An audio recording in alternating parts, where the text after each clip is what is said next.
আপনার দুটা গার্মেন্টস, দুটায় 25-50 টাকা আপনার ধার্য করা হয়েছে। লেট করছেন, গত মাসে 1 তারিখে টাকাটা দেন নাই। লেট ফি 25, আর এই নতুন গাড়ির ট্যাক্স দেওয়া রয়েছে 25। গাড়ির ট্যাক্স? ট্যাক্স মানে রাজস্ব। রাজার আয়ের উৎসকে রাজস্ব বলা হয়। আমাদের সর্বজনা বাবু ভাই এই এলাকার একজন অলিখিত রাজা। হয় মিয়া, জারিজুর মেরো না তো জারিজুর মেরো না, মিন মিন করো না।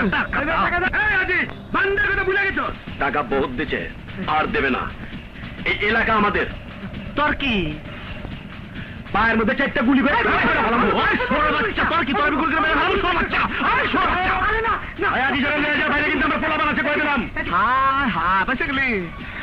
আমার উস্তাদের নিষেধ আছে, আমি তোরা খেয়ে ফেলাবো, আমি তোরা খেয়ে ফেলাবো, আমি খেয়ে ফেলাবো।